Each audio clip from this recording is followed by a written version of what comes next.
नमो वैच्छायणं नमो लोये शविशाहुणम।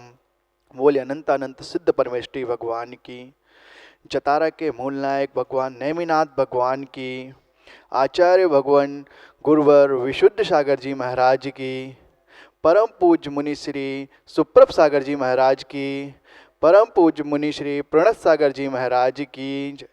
जय जनित बंधुओं, आप और हम सभी एकत्रित हुए हैं विश्व प्रिय कार्यक्रम सम्यक समाधान में, जहां पर परम पूज्य मुनि श्री देते हैं आपके और हमारे सभी समीचीन विकल्पों का सम्यक समाधान। यह कार्यक्रम विश्वप्रिय इसलिए हो रहा है क्योंकि मुनिश्री बड़ी ही सहजता एवं सरलता पूर्वक करते हैं सभी भी समीचीन विकल्पों का सम्यक समाधान। आपके मन में जो भी विकल्प उठता है आप हमें डायरेक्ट पूछ सकते हैं या फिर आप हमें व्हाट्सएप के माध्यम से भी भेज सकते हैं और परम पूज्य मुनिश्री करेंगे उस आपकी शंका का समाधान। चाहे वह शंका, जिज्ञासा या कोई भी विकल्प आपके मन में उठ रहा है, वह विकल्प अकेला आपका नहीं होता है, वह विकल्प बहुत से लोगों का होता है जो हमसे कांटेक्ट नहीं कर पाते हैं, जो हमसे जुड़ नहीं पाते हैं या फिर मुनिश्री के समक्ष नहीं आ पा रहे हैं। लेकिन आप हमें अपने समीचीन विकल्प भेजते रहिए, हम आपका सम्यक समाधान कराएंगे। अगर ज़्यादा विलंब ना करते हुए परम पूज्य मुनिश्री प्रणत सागर जी महाराज जी के चरणों में बार बार निवेदन करते हैं कि इस कार्यक्रम को सुचारू रूप से बढ़ाने के लिए कृपा करें। नमोस्तु भगवान, नमोस्तु भगवान, नमोस्तु भगवान। ओम नमः सिद्धेभ्य। नमः श्रीवर्धमानाय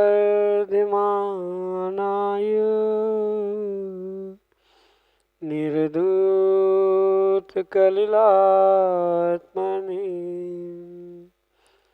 सालोकानां त्रिलोकानां यदि विद्यादर्पणायते,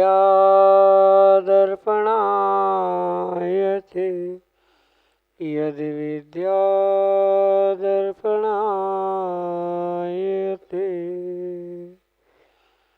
पंच परमेष्टि भगवान की, परम पूज्य आचार्य भगवंत गुरुवर विशुद्ध सागर जी मुनि महाराज जी की, परम पूज्य मुनि श्री सुप्रभ सागर जी महाराज जी की।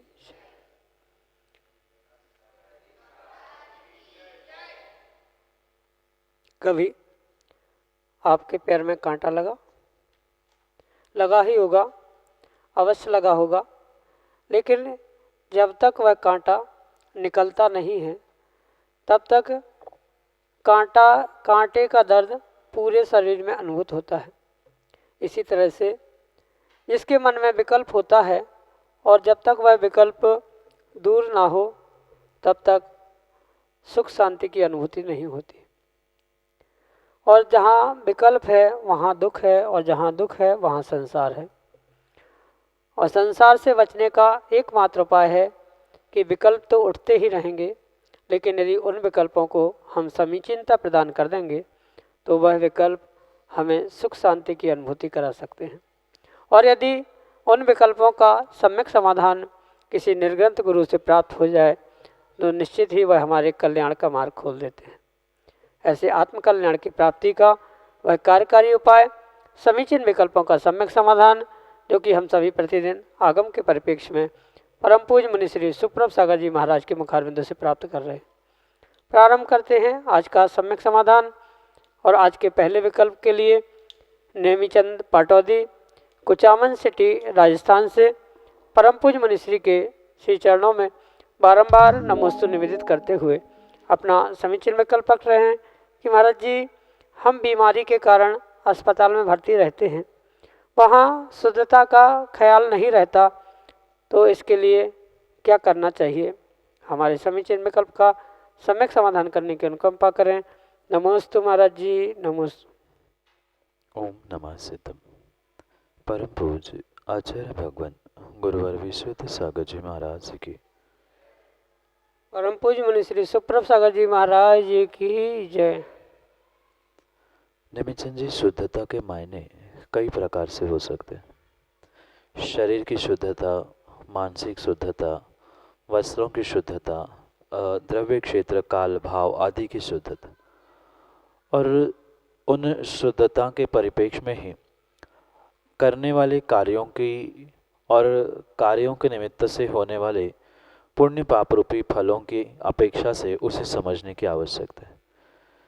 क्योंकि अस्पताल जैसे स्थानों में न द्रव्य की, न काल की, न भावों की, न किसी भी प्रकार से क्षेत्र की शुद्धता संभव, क्योंकि जहाँ प्रति समय कहीं न कहीं रोगी, बीमारी और ऐसे ही व्यक्ति वहाँ पहुँचते हैं, तो स्वाभाविक सी बात है कि वहाँ की वरगणा बिल्कुल अशुद्ध हो जाती है। और जहाँ वरगणाएँ शुद्ध होती है, वहाँ स्वाभाविक रूप से जीवों के भाव भी अशुद्धि की ओर ही बढ़ते। और जो अस्पताल में शरीरजन्य भी विकृतियाँ या शरीरजन्य भी अशुद्धियाँ दिखती है, तो उन अशुद्धता को समझते हुए कार्य की संपन्नता के लिए शुद्धि आदि की व्यवस्था को समझना होगा। क्योंकि स्वाभाविक सी बात है कि अस्पताल में है तो वहाँ पर शुद्धि का पालन हो ही नहीं सकता, चाहे वो भोजन की शुद्धि हो, चाहे मन की शुद्धि हो, चाहे भगवान की जाप आदि आदि या कोई स्वाध्याय आदि करने के समय की शुद्धता क्यों ना हो, क्योंकि ये सभी कार्य शुद्धि पूर्वक ही करने की आगम में व्यवस्था बताई है। और उसका अगर ख्याल नहीं रखा जा रहा है, जैसे कि आप अस्पताल में पहुंचने के उपरांत स्वाध्याय कर रहे हैं, तो स्वाध्याय करते समय तो विशेष रूप से द्रव्य क्षेत्र, काल भाव आदि की शुद्धता देखने की आवश्यकता है। अगर वहाँ आप नहीं देख पा रहे हैं, शुद्धता का ख्याल नहीं कर पा रहे हैं, तो कहीं ना कहीं वह कार्य दोषपूर्ण होने से आपको उन शुभ कार्यों के निमित्त से शुद्धता का ध्यान ना रखने के कारण से पाप का आश्रय अवश्य ही होता है। और ये अवश्य समझे कि ऐसे समय पर कम से कम हमें द्रव्य शुद्धि जहाँ नहीं है, क्षेत्र शुद्धि जहाँ नहीं है, ऐसे स्थानों पे जैसे अस्पताल आदि स्थानों में परिपूर्ण रूप से स्वाध्याय, भगवान की पूजा या उस अस्पताल के बेड आदि पर पड़े पड़े भगवान की साक्षात उच्चारण करते हुए जाप या भक्तामृत स्तोत्र आदि पाठ वो किसी भी प्रकार से नहीं करना चाहिए।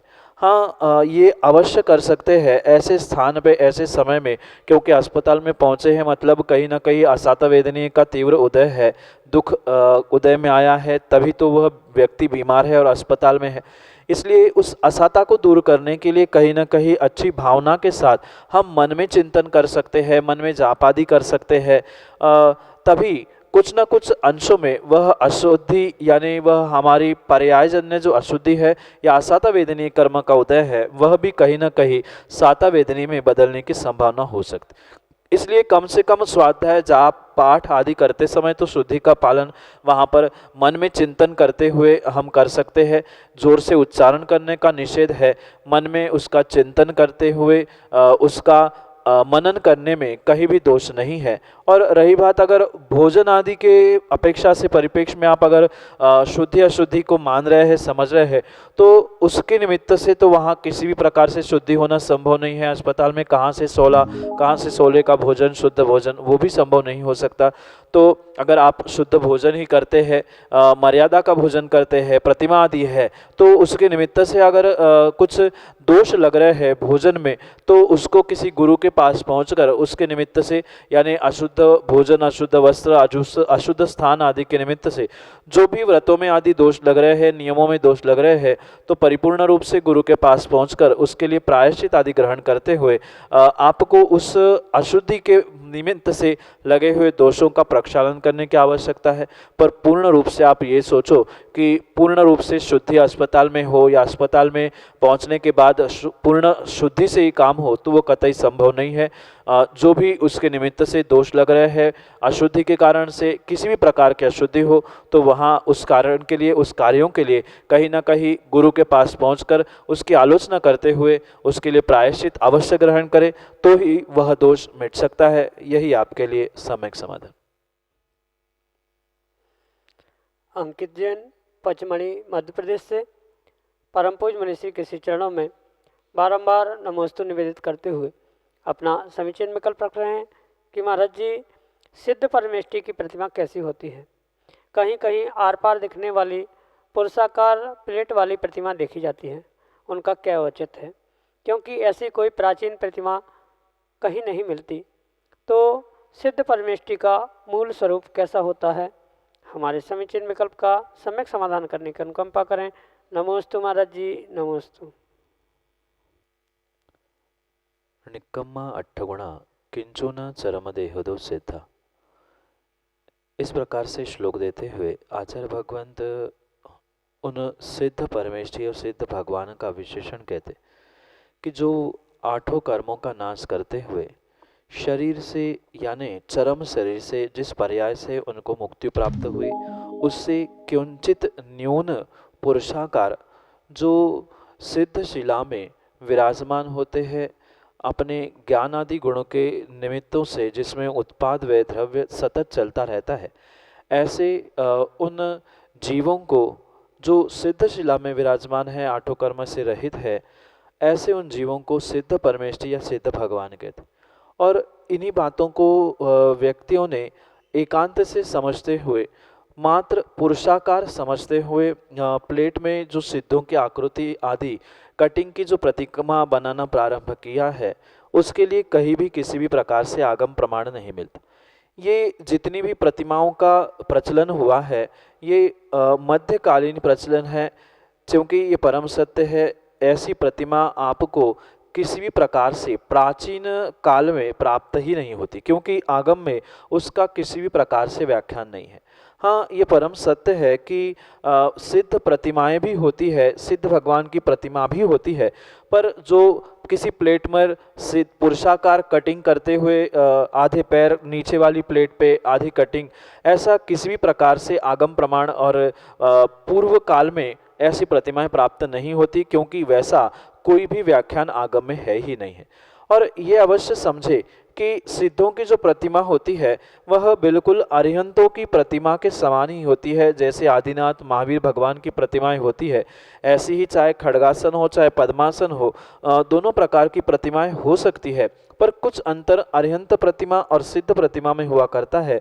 जैसे अरिहंत प्रतिमा जो होती है अरिहंत भगवंतों की प्रतिमा अरिहंत परमेष्ठी की प्रतिमा जो होती है उनके कहीं ना कहीं नाखून हुआ करते हैं और जो हृदय के पास एक त्रिकोण चौकोन आकार का या फूल के आकार का जो चिन्ह होता है उसे श्रीवत्स कहा जाता है जो कि अनंत चतुष्टय का स्वरूप होता है अनंत चतुष्टय का प्रतीक हुआ करता है। तो अरिहंत भगवान के अनंत चतुष्टय प्रकट होने के निमित्त से उनके हृदय के पास वह अनंत चतुष्टय रूपी वह चिन्ह अवश्य होता है पर सिद्धों के प्रतिमा में वह चिन्ह नहीं होता है। दूसरी बात उनके नाखून नहीं होते हैं नाखून के चिन्ह आदि नहीं बनाए जाते हैं। और तीसरा जो केस विन्यास होता है अरिहंतों के जो गोलाकार आदि केस बनाए जाते हैं ऐसे सिद्धों के केस नहीं होते हैं केस विन्यास नहीं होता बिल्कुल कोई बाल उनके सर पे होते ही नहीं है। तो जो बिना बाल वाली बिना श्रीवत्स वाली बिना नाखून बिना हस्तरेखा आदि आदि जैसी जो मात्र पुरुषाकार स्थूल ठोस प्रतिमा होती है वास्तव में ऐसी ही सिद्ध प्रतिमा का व्याख्यान आगम में प्राप्त होता है। जो किंचिना चरम देहदो सिद्धा यानी चरम शरीर से किंचित न्यून उन सिद्धों का जो आकार कहा गया है ऐसे आकार तो पुरुषाकार रहेगा पर वह जो प्लेट में कटिंग करके सिद्धों की प्रतिमा की संकल्पना की जाती है वैसा कहीं भी किसी भी प्रकार से प्राप्त नहीं होता। तीन विशेषताओं के साथ श्रीवत्स का अभाव नाखून और हस्तरेखा आदि का अभाव साथ में बाल विन्यास का अभाव इस प्रकार से वह अरिहंत के समान पद्मासन खड्गासन व सिद्ध परमेष्ठी की प्रतिमा संस्कारित करते हुए मंदिर में विराजमान की जा सकती है उसमें किसी भी प्रकार का दोष नहीं है। पर कटिंग की प्रतिमा ये मध्यकालीन प्रचलन है उसका कोई आगम प्रमाण नहीं। यही आपके लिए सम्यक समाधान। प्रमोद जैन जतारा मध्य प्रदेश से परम पूज्य मनीषी के श्री चरणों में बारंबार नमोस्तु निवेदित करते हुए अपना समीचीन विकल्प रख रहे हैं कि महाराज जी प्रातः बिना स्नान किए हुए जाप आदि कर सकते हैं क्या। हमारे समीचीन विकल्प का सम्यक समाधान करते हुए हमारा मार्गदर्शन करने की अनुकंपा करें। नमोस्तु महाराज जी नमोस्तु। सुबह उठकर बिना स्नान किए जाप तो किए जा सकते हैं और जो स्तोत्र पाठ आदि याद है उनको भी पढ़ा जा सकता है पर जो कि श्रावक हुआ करता है वह कहीं ना कहीं किसी न किसी प्रकार से जो गद्दा पल्ली आदि में सोता है वस्त्रों के साथ विश्राम निद्रा आदि लेता है वह रात्रि में उठने के उपरांत यानी सुबह उठने के बाद परिपूर्ण रूप से शुद्ध नहीं हो सकता, क्योंकि रात में बिस्तर में बहुत सारी ऐसी विसंगतियां देखने में आती है जिसकी शुद्धि होना सुबह उठने से बिना नहाए नहीं संभव हो सकती। इसलिए किसी ग्रंथ का स्वाध्याय या किसी ग्रंथ को उठाना आदि आदि तो श्रावक को बिना स्नान किए नहीं करना चाहिए, क्योंकि श्रावक के लिए भी और सभी के लिए सच्चे देवशास्त्र गुरु एक पूज्य हुए करते हैं। जैसे अरिहंत प्रभु को यानी देवादिदेव को भी छूते समय शुद्धि का ध्यान रखा जाता है, बिल्कुल ऐसा ही शास्त्र और गुरु को भी स्पर्श करने से पहले शुद्धि का ध्यान रखने की अनिवार्यता हुआ करती। और इस परिप्रेक्ष्य में स्वाध्याय करना, ग्रंथ आदि को उठाना आदि बिना स्नान किए नहीं किया जा सकते। पर अगर जाप करनी है तो ज़रूरी नहीं है कि स्नान करने के बाद ही जाप कर सकते हैं। ज़रूरी नहीं है कि कोई स्तोत्र पाठ याद है उसको नहा धो के स्वच्छ शुद्धि करने के बाद ही कर सकते हैं, क्योंकि ये अगर मन में उसका उच्चारण किया जा रहा है, जाप आदि किए जा रहा है, तो वह परिपूर्ण रूप से स्नान किए बिना भी किए जा सकते हैं। पर ये अवश्य ध्यान रखें कि कुछ रात्रि सोते समय किसी भी प्रकार की अशुद्धि हुई है तो परिपूर्ण रूप से या सुबह उठकर आप अपने पेट के मल को स्वच्छ करने के लिए लैट्रिन आदि गए हैं, तो वह परिपूर्ण रूप से वहाँ शरीर की वस्त्रों की आदि शुद्धि करने के उपरांत ही जाप स्वाध्याय पाठ आदि करने की आवश्यकता है। पर जो त्यागी व्रती है, जो चटाई आदि का प्रयोग करते हुए निद्रा विश्रांति लेते हैं, उनके लिए वह वस्त्रों की आदि कंबल आदि की आवश्यकता ना होने के कारण से वे स्नान किए बिना भी परिपूर्ण रूप से पाठ जाप सामायिक आदि करते हैं। क्योंकि ये भी देखने में आता है कि जो त्यागी व्रती होते हैं उनको सुबह उठकर सूर्योदय के समय में या सूर्योदय के पहले कभी कभी सामायिक भी करनी पड़ती है, तो वह दिन निकलने से पहले नहाना और फिर सामायिक करना ये किसी भी प्रकार से उचित नहीं है। तो अगर हमें ये विश्वास है कि रात्रि निद्रा के समय या अन्य समय में कोई ऐसी अशुद्धि या ऐसा कोई कार्य नहीं हुआ है जो इस वस्त्र आदि बदलने के लिए नहाने की आवश्यकता बताता है, तो ऐसा कार्य करते समय आवश्यकता नहीं है कि नहाया जाए, स्नान किया जाए। बिना स्नान किए भी जाप कर सकते हैं आदि से वहाँ स्वाध्याय ग्रंथों को उठाना ये नहीं किया जा सकता। जाप सामायिक स्तोत्र पाठ आदि पढ़ सकते हैं, यही आपके लिए सम्यक समाधान। मयंक जैन, नौगांव, मध्य प्रदेश से परम पूज्य मुनिश्री के श्री चरणों में बारंबार नमोस्तु निवेदित करते हुए अपना समीचीन विकल्प रख रहे हैं कि महाराज जी, क्या कच्चे व पक्के पानी को मिलाने पर अनछने का दोष लगता है? हमारे समीचीन विकल्प का सम्यक समाधान करने की अनुकंपा करें। नमोस्तु महाराज जी, नमोस्तु। कच्चा पत और पक्का पानी, प्रासूक पानी मिलाना और अनछना आदि ये जो दोष है ये परिपूर्ण रूप से भिन्न है। अगर जो कच्चा पानी है वह छना हुआ है और वह 48 मिनट में प्रयोग में ला जा रहा है, तो वह किसी भी प्रकार से अनछना नहीं कहा जा सकता। और विशेष करके ये बात अवश्य ध्यान रखनी होगी कि आगम के परिप्रेक्ष्य में वह भले ही अनछने का दोष नहीं है कच्चा और प्रासूक पानी मिलाने में, पर वहाँ पर परिपूर्ण रूप से हिंसा अवश्य ही होती है। क्योंकि जो हिंसा के निमित्त से आचार्य भगवंतों ने योनियों की व्याख्या की है जहाँ जीवों की उत्पत्ति हुआ करती है, ऐसे उस जीवों की उत्पत्ति के निमित्त से आचार्य भगवंत कहते हैं शीत, उष्ण, मिश्र आदि आदि अनेक प्रकार की उन योनियों का व्याख्यान जहाँ जीवों की उत्पत्ति होती है वह प्रदर्शित की गई।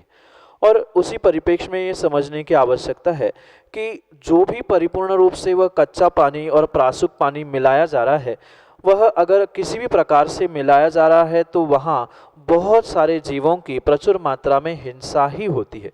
पर हिंसा होने का मतलब अनछने का दोष लगना नहीं है।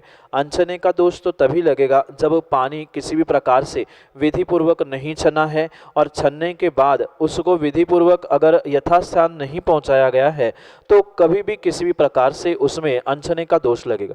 पर पानी विधिपूर्वक छाना गया है, उसकी मर्यादा का ध्यान रखा गया है, तो वह अनछना पानी भी 48 मिनट की मर्यादा में प्रयोग करने के निमित्त से प्रयोग करने योग्य हो सकता है एक श्रावक के लिए। पर उसमें ना श्रावक ना साधु कोई भी उस कच्चे पानी में भले ही छना क्यों ना हो, पर 48 मिनट में भी प्रयोग में क्यों ना आ रहा हो, पर उसमें अगर प्रासुक पानी गर्म पानी मिलाया जा रहा है तो कहीं ना कहीं वह मिश्र योनि बनने के निमित्त से वहाँ प्रचुर मात्रा में जीवों की हिंसा करने के लिए निमित्त बनता है।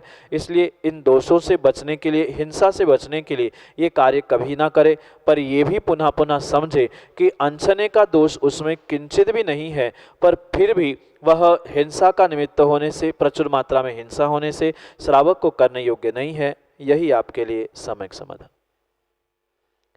रमन जैन, बिट्टू, गुरसराय, उत्तर प्रदेश से अगले समीचीन विकल्प के साथ हमारे सामने। नमोस्तु नमोस्तु नमोस्तु। अन्य संप्रदायों में ऐसा देखा जाता है कि व्यक्ति को छोटी सी उम्र में अल्प साधना में ही अनेक सिद्धि होती देखी जाती हैं। तो क्या ये सिद्धियां उन्हें पूर्व से प्राप्त होती हैं या परंपरा से प्राप्त होती हैं, जबकि हमारे साधु तो अधिक साधना करते हैं, फिर ऐसा देखने में नहीं आता है, ऐसा क्यों? नमोस्तु नमोस्तु नमोस्तु। सिद्धि मात्र पूर्व जन्म के निमित्त से ही होती है या परंपरा से होती है, ऐसा नहीं है। अपितु वर्तमान में जीव का जिस प्रकार का पुरुषार्थ हुआ करता है, उसी प्रकार से जीव की वर्तमान की तपस्या, उसकी साधना आदि के निमित्त से उनको सिद्धि हुआ करती।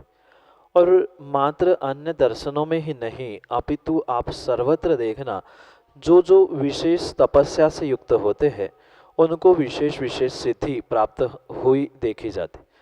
और ये जितने भी सिद्धि को प्राप्त करने वाले सिद्ध पुरुष हुआ करते हैं, वह सामान्य रूप से अन्य दर्शनों में उनकी उस सिद्धि का वे लौकिक कार्यों के लिए उपयोग करते हैं। इसलिए आपको ये लगता है कि उनके पास सिद्धि है और हमारे साधु तपस्या करने के बाद भी उनके पास सिद्धि नहीं है। ये आपकी सोच है, आपकी मान्यता है। जबकि वर्तमान में अगर सबसे अधिक सिद्धि किसी के पास होती है तो वो दिगंबर मुनिराजों के पास या निर्ग्रंथ मुनिराजों के साधु के पास ही हुआ करती। अंतर इतना है कि वह अपने उस सिद्धि का प्रयोग किसी लौकिक कार्यों के लिए नहीं करते हैं, पर वह सिद्धि के माध्यम से ही ये इतनी बड़ी तपस्या करना, जीवन भर निर्वस्त्र रहना, ठंड गर्मी आदि के परिसयों को सहन करना, ये जितनी तपस्या है उतनी अपने आप को संभालने की उन्होंने सिद्धि प्राप्त की। जो रिद्धियों का वर्णन हमारे आगम ग्रंथों में है, जो 64 रिद्धियाँ बताई जाती है, उन 64 रिद्धियों में ऐसी भी रिद्धियाँ है कि जो मकड़ी का जाला होता है, उसका जो एक तंतु होता है, निर्ग्रंथ मुनिराज उस पे चलते हैं पर वह तंतु टूटता भी नहीं है। जल पे अगर चलने लग जाते हैं तो जल के ऊपर वह पैर रखते हुए ही चले जाते हैं, जल में उनका पैर नहीं डूबता है। ऐसी ऐसी रिद्धियाँ है जो उन निर्ग्रंथ मुनिराजों का मल हुआ करता है, उस मल से स्पर्शित हवा भी किसी रोगी को लग जाती है तो वह निरोग हो जाता है। ऐसी एक नहीं दो नहीं, ऐसी 64 रिद्धियों का वर्णन हमारे आगम ग्रंथों में किया है, और जो कि निर्ग्रंथ मुनिराजों को, साधु परमेष्ठी को ही प्रकट होती है। अन्य किसी भी वृषधारी जीवों को ये 64 रिद्धियाँ प्राप्त ही नहीं होती। चाहे उन रिद्धियों को आप सिद्धि के परिप्रेक्ष्य में समझे, पंचम काल में किसी भी प्रकार से रिद्धि नहीं होती। रिद्धि और सिद्धि में अंतर समझना, जो 64 रिद्धियाँ है वह पंचम काल में नहीं होती, पर सामान्य रूप से सिद्धियाँ अवश्य हो सकती है। बहुत सारे हमारे आगम ग्रंथों में ऐसे मंत्र लिखे गए हैं, उन मंत्रों के माध्यम से भी बहुत सारे निर्ग्रंथ मुनिराजों को वर्तमान में भी बहुत सारी सिद्धियाँ हैं। एक महान आचार्य भगवंत हुए जो कि आदि सागर अंकलिकर परंपरा में हुए, जिनका नाम आचार्य महावीर कीर्ति स्वामी था, जो उन अंकलिकर परंपरा के दूसरे पट्टाचार्य थे। उनके पास बहुत सारी सिद्धियां थी। वह 18 भाषाओं को जानते थे। पर तिर्यंच पशु पक्षी भी क्या बोलते हैं, उनका संवाद क्या होता है, उनको भी जानते थे। साथ साथ उनके जो शिष्य थे आचार्य विमल सागर जी, उनके पास जो निमित्त ज्ञान था, वह निमित्त ज्ञान से बहुत कुछ क्या होने वाला है उसको जानते थे। उनके पास भी सिद्धि थी। वर्तमान में भी ऐसे बहुत सारे आचार्य भगवंत हैं, मुनिराज है, जिनको अपनी सामान्य तपस्या के माध्यम से ही सिद्धि प्रकट हो चुकी है, पर वे अपनी सिद्धि का प्रदर्शन नहीं करते हैं। इस कारण से हमें ये ज्ञात नहीं होता है कि उनके पास कुछ है। पर जो लौकिक स्थानों में यानी अन्य स्थानों में जो दिखने में आता है कि उन्होंने ऐसा कह दिया कि ये होगा, वो हो रहा है, उन्होंने कुछ भभूत दे दी, उनके द्वारा वह कार्य सिद्ध हो गया, तो मात्र उनके ही पास नहीं अपितु अगर आप श्रद्धा के साथ अपने किसी निर्ग्रंथ साधु गुरु की बात भी मान लोगे तो विश्वास रखना आपके प्रत्येक कार्य में आप सिद्धि को प्राप्त हो सकते। ऐसी अलौकिक विधाएं हमारे आगम ग्रंथों में आचार्य भगवंतों ने बताई है, जिसका वास्तव में अगर अध्ययन श्रद्धापूर्वक किया गया है तो नियम से एक श्रावक को भी बहुत बड़ी सिद्धि हो सकती है, पर उसके लिए गुरु का मार्गदर्शन, गुरु का सानिध्य आदि आदि बहुत आवश्यक है। अगर गुरु के मार्गदर्शन में योग्य तरीके से श्रावक ने भी तपस्या की है, किसी मंत्र या किसी की आराधना की है, तो श्रावक को भी सिद्धि हो सकती है। जरूरी नहीं है कि इस दर्शन उस दर्शन इस धर्म, धर्म से मतलब नहीं है। मंत्र हो, विद्या हो, उनके अपने अपने एक अधिष्ठाता देव हुआ करते हैं। जैसे ही उन मंत्रों की विद्याओं की आराधना की जाती है वैसे ही वह सिद्ध होते हैं और वह सिद्धि को देने वाले हुआ करते। इसलिए मात्र ये भ्रम मत पाल के रखना कि कोई अन्य जीव ही या अन्य धर्म के अवलंबी ही उस सिद्धि को प्राप्त करते हैं। सिद्धि इस धरती पे अगर सबसे श्रेष्ठ किसी के पास होती है तो वह निर्ग्रंथ मुनिराज, जो कि दिगंबर अवस्था में रहते हैं, उनकी मंत्र साधना, उनकी तपस्या आदि आदि उनके लिए प्रति समय वह सिद्धि देने वाले होते हैं। पर सिद्धि का बोध इसलिए नहीं होता कि वे सिद्धि के द्वारा आपको प्रभावित नहीं करना चाहते, आत्मा के कल्याण के लिए अपने सिद्धि को अपने प्रसिद्धि को लगाने का प्रयास करते हैं, बाकी उस सिद्धि को प्रसिद्धि में लगाते हैं। और निर्ग्रंथ मुनिराज साधु परमेष्ठी उन सिद्धियों को आत्म प्रसिद्धि में लगाने के कारण से ये अंतर देखने में आता है। यही आपके लिए सम्यक समाधान। उम्मीद है आप सभी को मिल गया होगा आपके समीचीन विकल्पों का सम्यक समाधान। मुनिश्री ने बड़ी ही सरलता पूर्वक दिया है सभी समीचीन विकल्पों का सम्यक समाधान। अगर आपका विकल्प का समाधान प्राप्त नहीं हुआ है तो आप हमारे YouTube चैनल सुप्रभ उवाच, बंधु एक बार और नोट कीजिए, सुप्रभ उवाच, यह आपको YouTube पर ही मिलता है। इस चैनल पर प्रतिदिन परम पूज्य मुनिश्री के द्वारा होने वाला कार्यक्रम सम्यक समाधान प्रतिदिन 5:13 पर प्रसारित होता है। और आप हमें कोई भी विकल्प हमें भेज सकते हैं। हमारा व्हाट्सएप नंबर है 8707548811। यह आपकी स्क्रीन पर नीचे स्क्रॉल करता हुआ चल रहा है, आप एक बार और नोट कर सकते हैं 8707548811। अगर आप ईमेल को उपभोक्ता हैं तो आप हमें डायरेक्ट ईमेल भी कर सकते हैं। हमारा पता है samyaksamaadhan@gmail.com। यह हमारी ईमेल आईडी है। आप हमें व्हाट्सएप के माध्यम से एंड ईमेल के माध्यम से ही भेज सकते हैं। अगर आप समक्ष अपना विकल्प रखना चाहते हैं तो मुनिश्री के समक्ष भी रख सकते हैं। ज़्यादा विलम्ब ना करते हुए मुनिश्री अपनी चर्या में से थोड़ा सा समय निकालकर यह सम्यक समाधान का कार्यक्रम करते हैं। अतः मुनिश्री के चरणों में बारंबार नमोस्तु करते हैं। नमोस्तु भगवान, नमोस्तु भगवान, नमोस्तु भगवान।